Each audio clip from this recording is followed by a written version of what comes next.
हाय students, आज हम second lecture start करेंगे इनऑर्गेनिक केमिस्ट्री का, which is your stability of complexes with reference to nature of metal ion and ligand. Right, हमारा complex होता है, उसमें सेंटर में मेटल आयन होता है, चारों तरफ लिगैंड्स होते हैं। तो हम स्टेबिलिटी देखेंगे कॉम्प्लेक्सेस की based on the nature of central metal ion और उसके चारों तरफ जो लिगैंड्स हैं। ये आपने पहले भी बीएससी में पढ़ा है, 12th में भी पढ़ा है। राइट, यहाँ पे हम इसको और अच्छे से अच्छे एग्जाम्पल्स लेके करेंगे और आपके एमएससी के एग्जाम में ये बहुत पूछा जाता है। ठीक है, देखो कोई भी कॉम्प्लेक्स है, इसको शेयर ज़रूर कर देना लेक्चर को। ये सेंटर में होता है इन पॉजिटिव कैटायन, इसके चारों तरफ होते हैं आपके लिगैंड्स। ठीक है, ये है आपका सेंट्रल मेटल आयन। ये एक पर्टिकुलर ऑक्सीडेशन स्टेट में रहता है। ठीक, एक पर्टिकुलर ऑक्सीडेशन स्टेट में होता है पॉजिटिव आयन, और ये हैं आपके लिगैंड्स।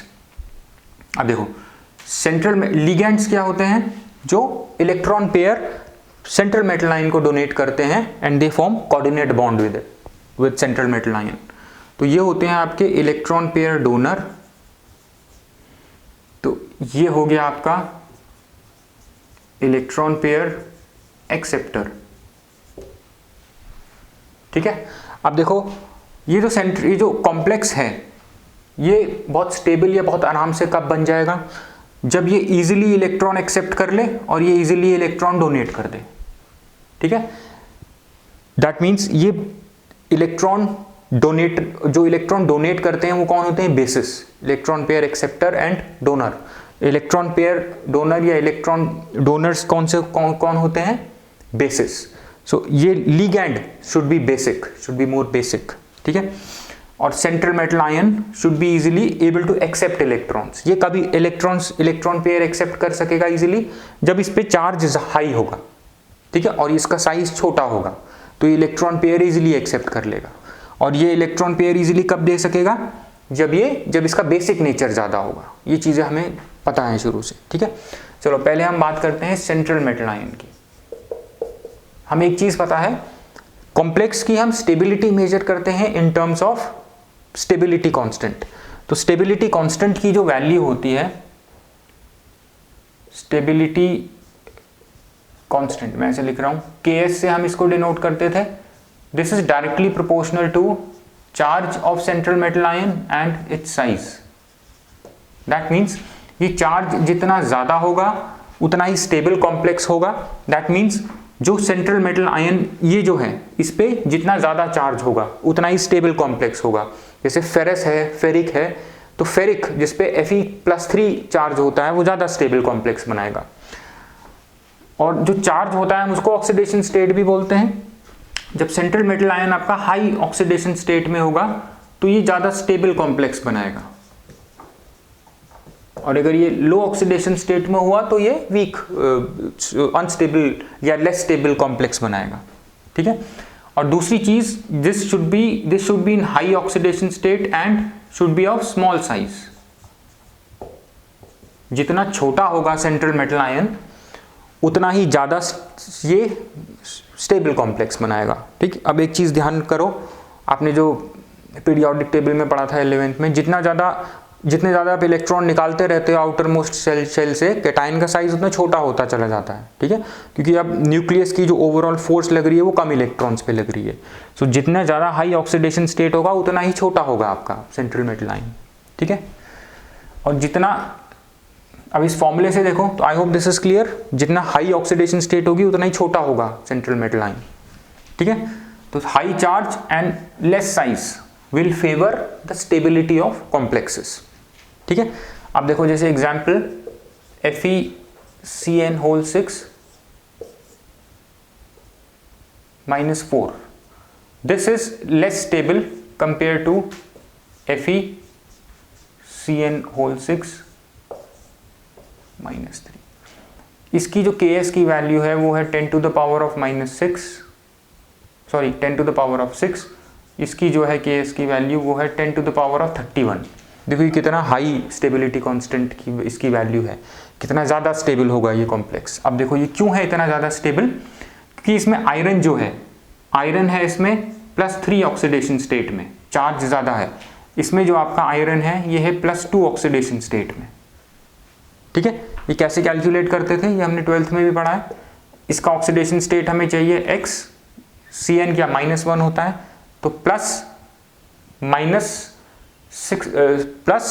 -1 इंटू 6 ये हो जाएगा -6 इक्वल टू -4, तो x इक्वल टू 2, तो ये +2 ऑक्सीडेशन स्टेट में। ऐसे ही यहाँ पे x -6 इक्वल टू -3, तो ये हो गया आपका x equal to 3 +3 oxidation state, that means ferric. ठीक है, तो हाई ऑक्सीडेशन स्टेट में ये है, इसीलिए ये जो है ये ज़्यादा स्टेबल होगा कंपेयर टू दिस कॉम्प्लेक्स, और एक्सपेरिमेंटली भी हमें ये दिख रहा है।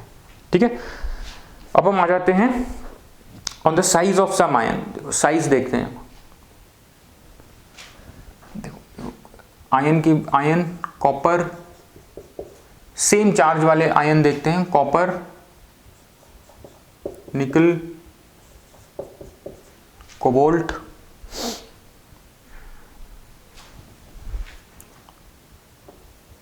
आयरन, मैंगनीज, ये सारे सेंट्रल मेटल आयन हो सकते हैं। ठीक है, अब हम साइज की बात कर रहे हैं। देखो साइज अगर हम देखें, इसका साइज है आई थिंक इसका साइज है 0.69, 0.78, 0.83। ठीक, ये सब है एंगस्ट्रॉम में, ये सारे साइज है एंगस्ट्रॉम में। ठीक है, ये एग्जाम में आपको लिखना पड़ेगा। ये 0.82 है, सॉरी ये है 0.83। ठीक है, और मैंगनीज की वैल्यू है 0.91। ठीक, अगर हम सेम लिगैंड लेके चलें, सेम लिगैंड से क्लोराइड लिगैंड लेके चलें, तो क्लोराइड लिगैंड के साथ सबसे ज़्यादा स्टेबल कॉम्प्लेक्स कौन सा आयन बनाएगा? Stability inversely proportional to size. ठीक है, जिसका साइज सबसे कम होगा वो उतना ज़्यादा स्टेबल कॉम्प्लेक्स बनाएगा। साइज किसका कम है? कॉपर का। So this will form most stable complex. ठीक है, चाहे हम कोई भी लिगैंड, अगर हम क्लोराइड लिगैंड लेते हैं सबके साथ, तो क्लोराइड सबसे ज़्यादा स्टेबल कॉपर के साथ, कॉपर आयन के साथ कॉम्प्लेक्स बनाएगा। द रीजन बीइंग इसका साइज सबसे छोटा है। ठीक, I hope this is clear. ठीक है, एक चीज़ मैंने आपको यहाँ पे पढ़ानी है, एक चीज़ बतानी है, Irving William series. Irving William series अक्सर पूछ लेते हैं एग्जाम्स में। ठीक है, what is Irving William series, या किस काम आती है? ठीक है, इरविंग विलियम सीरीज से हम स्टेबिलिटी देखते हैं। एक सीरीज है जो चार्ज टू साइज को फॉलो करती है। ठीक है,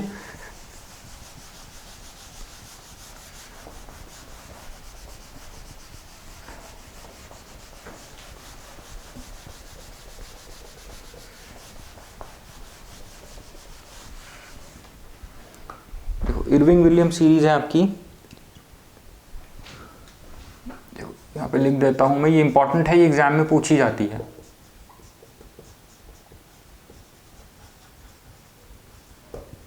देखो बेरियम से शुरू होगी, strontium, calcium,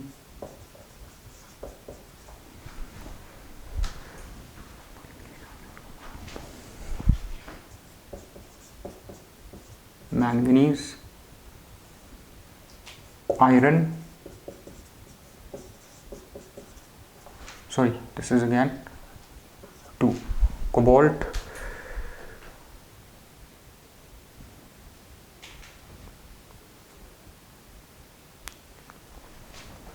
then you have nickel, then you have copper, then you have zinc। ठीक,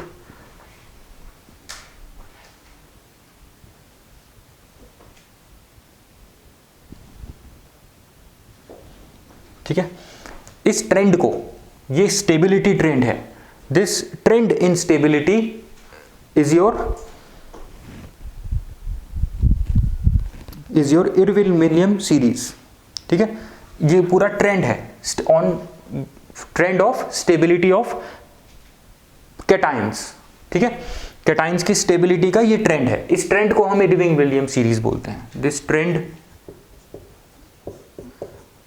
is your Irving William series. This trend in stability of complexes, this trend in stability is Irving-William series। ठीक है, जो मैंने यहाँ पे, ये होती है आपकी इरविंग-विलियम सीरीज। ठीक, अब ये जो इरविंग-विलियम सीरीज है, this is consistent with this formula, this is consistent with charge to size ratio. क्यों? क्योंकि देखो इसमें बेरियम का साइज, देखो इसमें आपका जो बेरियम का साइज है, बेरियम देखो size actually decreases from barium two copper. ठीक है, ठीक है, size actually decreases from barium two copper की तरफ जैसे आप जाते हो तो साइज आपका क्या हो रहा है, साइज आपका डिक्रीज हो रहा है। ठीक है, लेकिन कॉपर से जैसे आप जिंक की तरफ आते हो तो साइज इंक्रीज होता है आपका। ठीक है, ये आपने ट्रांजिशन मेटल्स में भी पढ़ा है, क्यों होता है ये देखना जाके। ठीक है, यहां से यहां पे जब हम आएंगे, कॉपर तक जब हम आएंगे, साइज क्या होगा, डिक्रीज होगा। और जैसे जैसे साइज डिक्रीज होगा, आपका साइज डिक्रीज होगा, स्टेबिलिटी कॉम्प्लेक्स की बढ़ती चली जाएगी। ठीक है, तो बेरियम लीस्ट स्टेबल कॉम्प्लेक्स बनाएगा, कॉपर मोस्ट स्टेबल कॉम्प्लेक्स बनाएगा। अब जिंक का साइज कॉपर से ज्यादा है हमने बोला, तो जिंक के जो कॉम्प्लेक्स बनेंगे वो लेस स्टेबल होंगे कॉपर से। ठीक है, ये चीज ध्यान में रखना। बेरियम का साइज सबसे ज्यादा है, अगर हम साइज की बात करें तो बेरियम +2, फिर इसके बाद स्ट्रोंशियम आएगा, सिर्फ साइज की अगर हम बात करें, फिर आएगा आपका कैल्शियम, फिर करते करते करते आखिरी में आएगा आपका कॉपर। ठीक है, लेकिन जिंक जो है is less in size than copper, तो जिंक आपका लेस स्टेबल कॉम्प्लेक्स बनाएगा। ये क्वेश्चन पूछा जा सकता है, क्यों बनाएगा ये कॉपर से लेस स्टेबल कॉम्प्लेक्स? क्योंकि इरविंग विलियम सीरीज भी अगर आप देखो तो जैसे आप कॉपर से जिंक की तरफ जाते हो तो जिंक का साइज इंक्रीज होता है, बढ़ने के बजाय, घटने के बजाय, सॉरी, इरविंग विलियम सीरीज के हिसाब से घटने के बजाय ये बढ़ जाता है इसका साइज। तो ये लेस स्टेबल कॉम्प्लेक्स बनाएगा जिंक कंपेयर टू कॉपर। ठीक, और वैसे भी अगर हमें कॉम्प्लेक्सेस के बारे में वैसे यहाँ पता है, जैसे ऑक्टाहेड्रल कॉम्प्लेक्सेस की बात करें, ठीक है, अगर हम ऑक्टाहेड्रल कॉम्प्लेक्सेस की बात करें तो मैंगनीज से जब हम निकल की तरफ आएंगे, ठीक है, या मैंगनीज से जब हम कॉपर तक आएंगे, राइट, तो स्टेबिलिटी क्या होगी, स्टेबिलिटी क्या होनी चाहिए, साइज आपका क्या हो रहा है, साइज आपका घट रहा है, स्टेबिलिटी इंक्रीज होती है ऑक्टाहेड्रल कॉम्प्लेक्सेस की।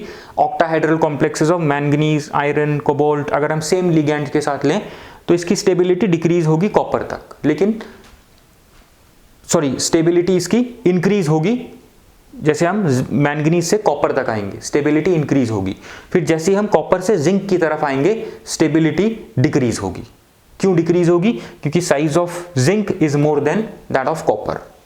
ठीक है, ये चीज ध्यान में रखना। और वैसे भी अगर हम एक और चीज के बेसिस पे हम इसे समझा सकते हैं, crystal field splitting. Crystal field splitting zinc की बहुत कम होती है। ठीक है, क्रिस्टल फील्ड स्प्लिटिंग होती है ना, जो हमने पढ़ा था T2G, या हम नेक्स्ट लेक्चर में करेंगे EG। ठीक है, अब जब आपके इलेक्ट्रॉन्स T2G लेवल में रहेंगे जितना, तो उतना ज़्यादा स्टेबल होगा कॉम्प्लेक्स। जैसे ही कोई इलेक्ट्रॉन जंप करके EG में जाएगा तो ये कॉम्प्लेक्स आपका डिस्टेबल हो जाएगा। ठीक है, CFSE जितनी कम होगी तो इलेक्ट्रॉन आपका जंप करके यहाँ जा सकेगा। अब CFSE इन आयंस की ज़्यादा है जो मैंगनीज से कॉपर की तरफ आ रहे हैं, स्टेबिलिटी इंक्रीज हो रही है। ठीक है, क्योंकि CFSE ज़्यादा है, दैट मीन्स इलेक्ट्रॉन्स आपके T2G लेवल पर ही हैं, स्टेबिलिटी ज़्यादा है। जैसे आप जिंक की तरफ आए आपकी CFSE हो गई 0, तो इलेक्ट्रॉन आपका EG में चला गया, दैट मीन्स लेस स्टेबल हो गया आपका कॉम्प्लेक्स। ठीक है, ये चीज़ें हमने पहले पढ़ी हैं ये BSc में। ठीक, तो ये आपको एग्जाम्पल्स देने हैं।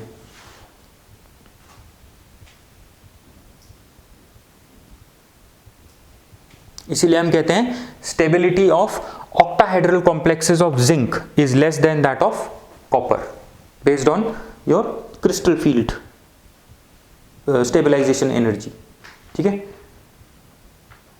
क्योंकि आपके जिंक की जो CFSE है मैंने आपको बताया वो है 0। ठीक है, आई होप दिस इज क्लियर। अब हम आ जाते हैं नेचर ऑफ लिगैंड पे। ये हमने साइज तो देख लिया, इरविंग विलियम सीरीज में ध्यान रखना। अब हम आ जाते हैं लिगैंड पे। लिगैंड मैंने आपको बताया था इलेक्ट्रॉन पेयर क्या है, डोनर। ये इलेक्ट्रॉन पेयर डोनेट करता है, और जितना इजीली ये इलेक्ट्रॉन पेयर डोनेट कर सकेगा दैट मीन्स उतना ही ज़्यादा बेसिक होगा, ये उतना ही स्ट्रॉन्ग कॉम्प्लेक्स बनाएगा। ठीक है, अगर हम हेलाइड्स की बात करें, जो हम हेलाइड्स पे आ जाते हैं, अगर हम हेलाइड्स की बात करें तो high charge and small size will favour your complex formation को फेवर करेगा। ठीक है, कॉम्प्लेक्स उतना ही इजीली बन जाएगा जितना ज़्यादा हाई चार्ज होगा और जितना छोटा आपका आयन होगा, लिगैंड होगा। ठीक, तो जैसे आप फ्लोराइड से आयोडाइड की तरफ जाते हो, फ्लोरीन क्लोरीन ब्रोमीन आयोडीन, जैसे पीरियोडिक टेबल में आप नीचे को आते हो फ्लोरीन क्लोरीन ब्रोमीन आयोडीन, है ना, तो नीचे की तरफ साइज बढ़ता है, तो फ्लोरीन का साइज सबसे छोटा है, फ्लोराइड का साइज सबसे छोटा होगा, तो फ्लोराइड सबसे स्टेबल कॉम्प्लेक्स बनाएगा, आयोडाइड लीस्ट स्टेबल कॉम्प्लेक्स बनाएगा। ठीक है, तो लिगैंड कौन सा अच्छा होगा, fluoride is better ligand than your iodide, ये कहेंगे हम। ठीक, और fluoride is better ligand than जो भी नीचे है, क्लोराइड ब्रोमाइड आयोडाइड जो भी है।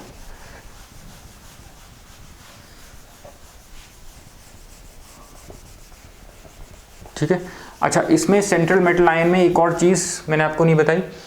इस देखो, ये सेंट्रल मेटल आयन है, इसकी electronegativity should be high and it's ionisation potential should be high.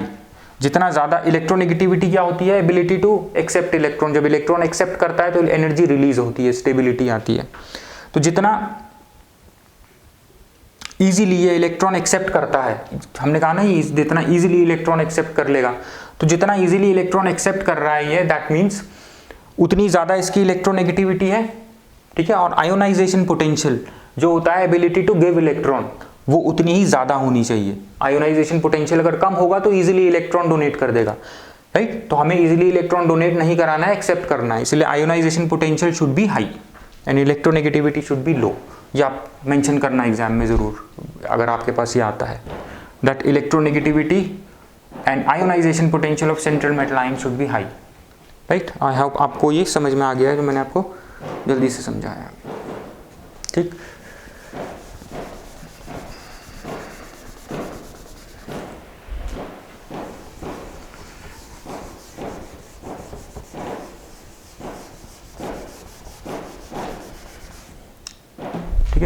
अब हम आ जाते हैं लिगैंड पे। नेचर ऑफ लिगैंड, लिगैंड किस तरीके का होना चाहिए, शुड जो इजीली इलेक्ट्रॉन पेयर दे दे, more easily donate electron pair to central metal ion. जितना इजीली इलेक्ट्रॉन पेयर डोनेट कर देगा दैट मीन्स उतना ये स्ट्रॉन्ग, ये बेसिक होगा। सो लिगैंड क्या होना चाहिए, ligand should be basic to act as a better ligand. ठीक है, इसी तरीके से हम कहते हैं fluorine chlorine bromine iodine, right. इनमें से फ्लोराइड क्लोराइड ब्रोमाइड, अगर हम नीचे को आते हैं तो साइज क्या होता है, इंक्रीज होता है। ठीक है, इसका साइज सबसे छोटा होगा, फिर इसका, फिर ये। ठीक है, तो high charge and small size, जितना ज्यादा चार्ज होगा जितना स्मॉल साइज होगा उतना ही बेटर लिगैंड होगा। सो बेस्ड ऑन दिस आपका fluoride would be better ligand than chloride. ठीक है, for the same central metal ion. ठीक, I hope this is clear. अब एक दो चीजें और देख लो। देखो, ये तो था आपका नेगेटिव लिगैंड्स के लिए। अगर मैं न्यूट्रल लिगेंड्स की बात करूं, न्यूट्रल मोनोडेंडेट लिगेंड, जैसे आपका अमोनिया है, वाटर है, ठीक है, ये जितना इजीली ये पोलराइज होगा उतना ही ये बेटर लिगेंड होगा, ठीक है, जितना इजीली ये पोलराइज होगा उतना ही बेटर ये लिगेंड होगा, ठीक है।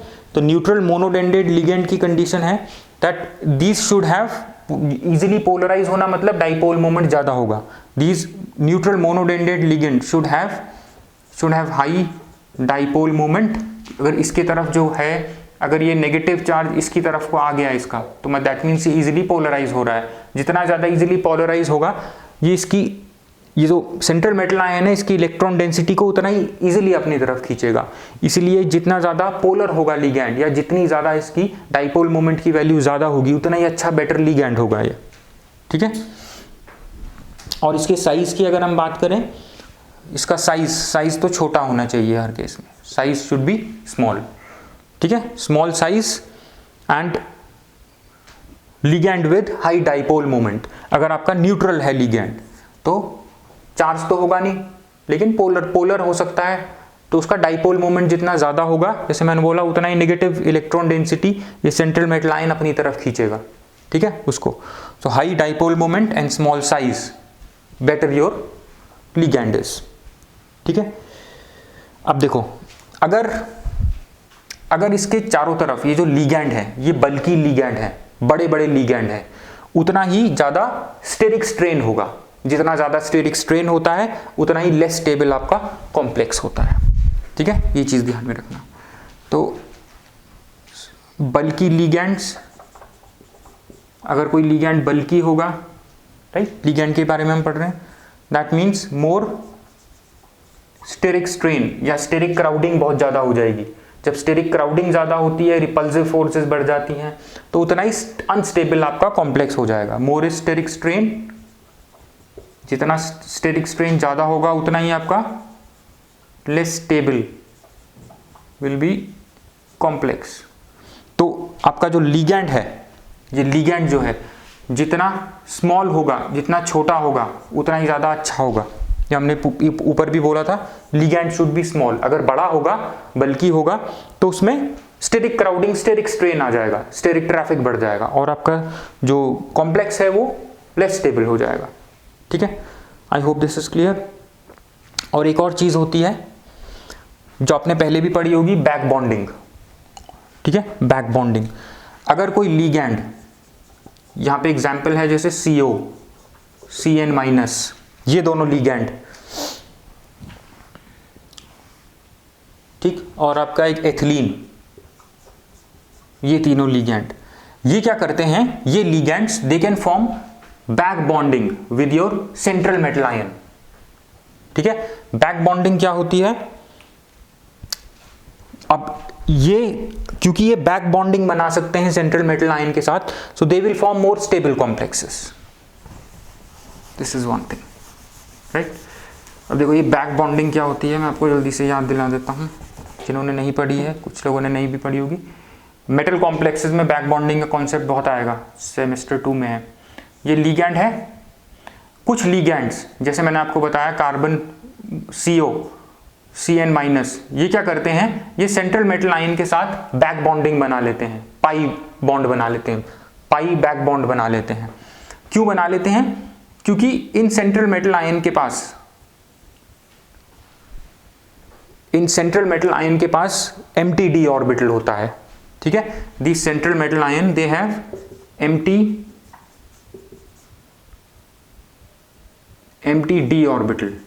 एम्प्टी d ऑर्बिटल होने की वजह से they can accept electron density, these ligands can accept electron density from metal ion, ठीक है। तो जब ये बैक बॉन्डिंग हो रही है ना, एक तरीके से नॉर्मली बॉन्ड कैसा है आप हमारा कॉम्प्लेक्सेस में, लिगैंड से मेटल की तरफ, ठीक है। अब कुछ लिगैंड्स जिनके पास एम्प्टी d ऑर्बिटल होते हैं, क्योंकि एम्प्टी d ऑर्बिटल है, बॉन्ड बनाने के लिए हमें एम्प्टी ऑर्बिटल चाहिए होता है। जिन लिगैंड्स के पास एम्प्टी d ऑर्बिटल होता है, वो मेटल आयन से इलेक्ट्रॉन डेंसिटी एक्सेप्ट करके एक बैक बॉन्ड बना लेते हैं। अब एक और बॉन्ड बन गया, जितने ज्यादा बॉन्ड उतनी ज्यादा stability. So these ligands that can form, that can back bond with your ligand, that can form back bonding with your central metal ion, I'm sorry, ligands that can form back bonding with central metal ion will form more stable complex। और most important चीज यहाँ पे ये है, ये back bond क्यों बना लेते हैं? ये बैक बॉन्ड इसलिए बना लेते हैं क्योंकि इनके पास empty d ऑर्बिटल होता है। ठीक है, ये चीज ध्यान में रखना। अब एक चीज आपने पढ़ी थी बीएससी में 12th में, कीलेट्स, राइट, कीलेट्स। कुछ लिगैंड्स ऐसे, देखो कुछ लिगैंड्स ऐसे होते हैं जो एक डोनर एटम के थ्रू लिंक रहते हैं आपके सेंट्रल मेटल आयन से, लेकिन कुछ डोनर एटम्स जैसे एथिलीडीन डायमीन या EDTA, एथिलीडीन डायमीन टेट्रामीन, वो ये क्या होते हैं? पॉलीडेंडेट लिगैंड्स, जो एक से ज्यादा डोनर, जिसमें एक से ज्यादा डोनर एटम्स होते हैं, और एक से ज्यादा डोनर एटम्स कोऑर्डिनेट बॉन्ड बनाता है सेंट्रल मेटल आयन के साथ। तो इस तरीके के लिगैंड्स जो जिसमें एक से ज्यादा डोनर एटम्स होते हैं, ये क्या बनाते हैं? कीलेट्स बना लेते हैं। कीलेट्स क्या होते हैं? जिनमें साइक्लिक रिंग्स होती हैं जिन कंपाउंड्स में। ठीक है, तो अगर आपका लिगैंड कोई ऐसा है जो साइक्लिक कॉम्प्लेक्स बना रहा है, ठीक है, क्यों? क्योंकि उसके पास एक से ज्यादा डोनर एटम्स हैं जो इलेक्ट्रॉन डोनेट करके मेटल आयन के साथ बॉन्ड बना लेते हैं। ठीक है, तो ऐसा है तो साइक्लिक स्ट्रक्चर बनेगा हमारा कॉम्प्लेक्स में। जितनी ज्यादा साइकिल्स होंगी उतना ही ज्यादा स्टेबल होगा हमारा कंपाउंड। कीलेट का हमारा अलग से लेक्चर रहेगा, इसीलिए मैं बहुत ज्यादा नहीं बता रहा हूं आपको यहाँ पे। ठीक है, फिर भी आपको ये लिगैंड की हम बात कर रहे हैं तो आपको ये पता होना चाहिए और एग्जाम में भी आपको लिखना होगा। इसको हम बोलते हैं कीलेट इफेक्ट।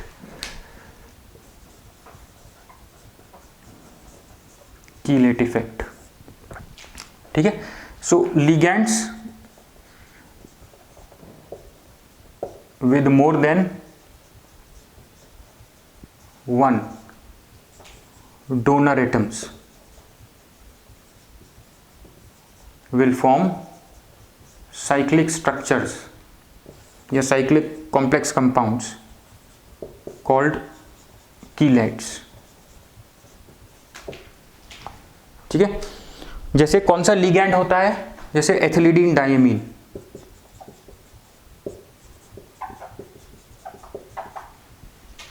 ये इसका अगर आप स्ट्रक्चर देखोगे, देखो ये किस तरीके का कॉम्प्लेक्स बना लेता है। ये आपका सेंट्रल मेटल आयन है, ठीक, ये सेंट्रल मेटल आयन है। अब दो इस तरह के, ये आपका है एथिलीन डायमीन, ठीक है, देखो CH2 CH2 H2N H2N, ये भी इससे बॉन्ड बना रहा है, ये भी इससे बॉन्ड बना रहा है। ऐसे ही ये देखो NH2 NH2, ये भी बॉन्ड बना रहा है, ये भी बॉन्ड बना रहा है, CH2 CH2, ठीक है। तो इसने देखो क्या, अब देखो यहां पे ये है आपका, ये आपका लिगैंड जिसके पास एक से ज्यादा डोनर एटम्स हैं, ये भी डोनर एटम है, ये भी डोनर एटम है। तो ये मेटल के साथ मिलके एक रिंग बना ले रहा है, ठीक। तो दूसरा ऐसा ही लिगैंड आया, उसने भी मेटल के साथ दो नाइट्रोजन एटम्स के थ्रू बॉन्ड बनाया, कोऑर्डिनेट बॉन्ड, और एक रिंग बना लिया। अब ये इस तरीके के कॉम्प्लेक्सेस को जिनके पास रिंग्स होते हैं, इनको हम बोलते हैं कीलेट्स, ठीक है। और जितनी ज्यादा रिंग्स होंगी उतना ही ज्यादा स्टेबल हमारा कीलेट कॉम्प्लेक्स होगा, ठीक है। जितनी ज्यादा रिंग्स उतने ही ज्यादा हमारा स्टेबल कीलेट कॉम्प्लेक्स होगा। और दूसरी चीज, ये रिंग जैसे जैसे इस रिंग का साइज बढ़ता जाएगा, more is the ring more stable is the complex. जैसे जैसे रिंग का साइज बढ़ेगा आपका जो कॉम्प्लेक्स है वो लेस स्टेबल हो जाएगा, राइट। साइज अगर इंक्रीज होगा तो कॉम्प्लेक्स आपका क्या होगा? Less stable. क्यों? क्योंकि जैसे जैसे साइज रिंग का बढ़ेगा, 5 मेंबर्ड रिंग के बाद अगर 6 मेंबर्ड रिंग पे जाते हो तो 6 मेंबर्ड रिंग वाला कॉम्प्लेक्स लेस स्टेबल होगा। क्यों होगा? क्योंकि आपका जो 6 मेंबर्ड रिंग वाला कॉम्प्लेक्स जो होगा वो क्या होगा, ठीक है। ये हम कीलेट्स में ज्यादा देखेंगे, जब हम कीलेट्स पढ़ेंगे तो उसमें हम ये ज्यादा पढ़ेंगे, डिटेल में पढ़ेंगे, ठीक, विथ साइजेस एंड ऑल।